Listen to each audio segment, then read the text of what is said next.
Isaac Getz, auteur, conférencier, professeur à l'ESCP.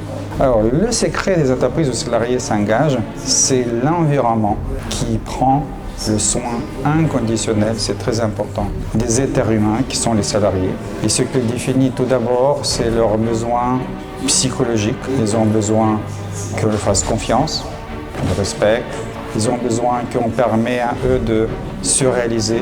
Ils ont des talents, ils ont des dons.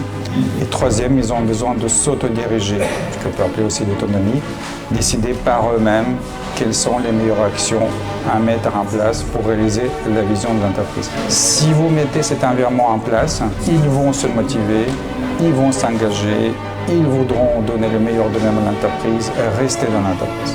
Question, qu'est-ce qu'on peut dire aux jeunes générations? C'est une question effectivement pour les entreprises. Je pense qu'il y en a deux dimensions. Première, ce qu'il ne faut pas faire.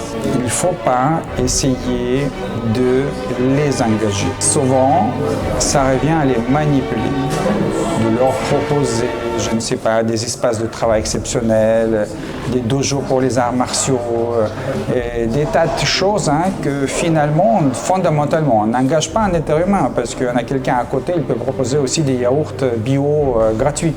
Donc pourquoi il va rester ici? Ce qu'il faut, c'est de parler le langage des jeunes générations, ils ont les mêmes besoins que les autres, mais aussi sont motivés davantage encore, par exemple, par la dimension éthique, l'engagement des entreprises, par la contribution positive. Ils sont motivés, par exemple, c'est important pour eux de réaliser.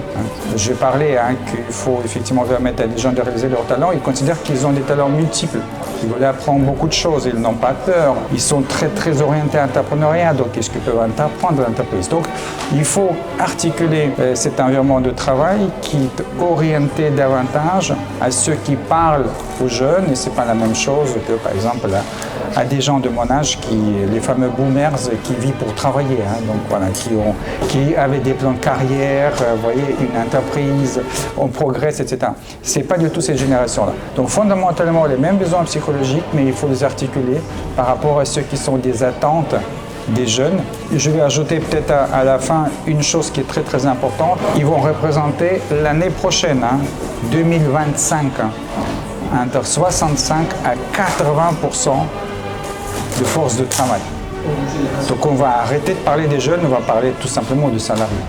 Voilà.